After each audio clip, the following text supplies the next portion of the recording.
If you have an idea that you genuinely think is good, don't let some idiot talk you out of it.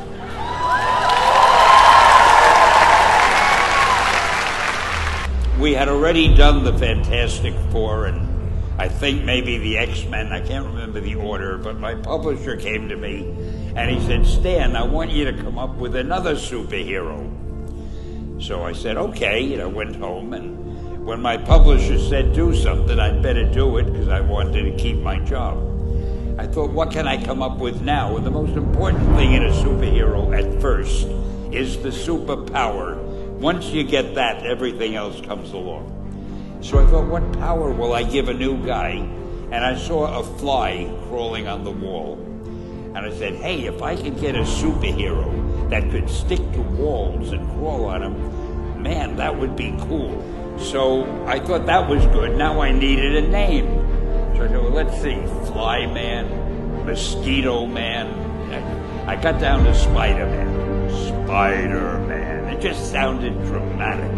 So, okay, I had my hero, I had his power, his name, and then I figured just for fun, I'm going to give him personal problems. Because except for you people who are that your lives are perfect, but most other people have personal problems. And then I thought I'd make him a teenager, because there were no teenage superheroes that I knew of at the time. So armed with all that wonderful material, those great ideas, I ran into my publisher's office and I told him. This was my reaction, the reaction he gave me. Stan, that is the worst idea I have ever heard. First of all, and he started to give me his, because he's a very logical man, very intellectual. First of all, people hate spiders, so you can't call a hero Spider-Man. You want him to be a teenager? Teenagers can only be sidekicks. And you want him to have personal problems? Stan, don't you know what a superhero is? They don't have personal problems. Well, I left the office disappointed, but obviously a much wiser man. And I couldn't get Spider-Man out of my system. So we were about to kill a magazine. I think it was called Amazing Fantasy. It wasn't selling well, and we were sending the last issue to press. When you do the last issue of a magazine, nobody cares what you put in it because the book is dying.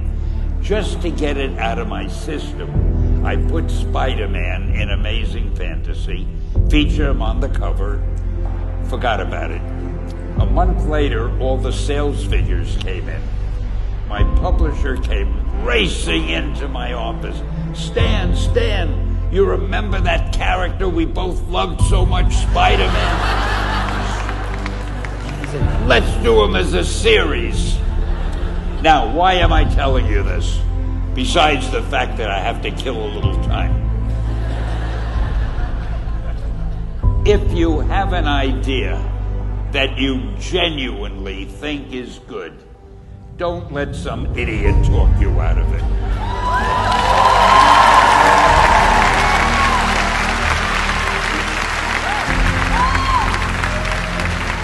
Now, that doesn't mean that every wild notion you come up with is going to be genius, but if there is something that you feel is good, something you want to do, something that means something to you, try to do it. Because I think you can only do your best work if you're doing what you want to do, and if you're doing it the way you think it should be done. Just do your thing, do it as well as you, that's the important thing. Don't shirk. Whatever you do, give it your best shot. You'll be glad you did. Excelsior!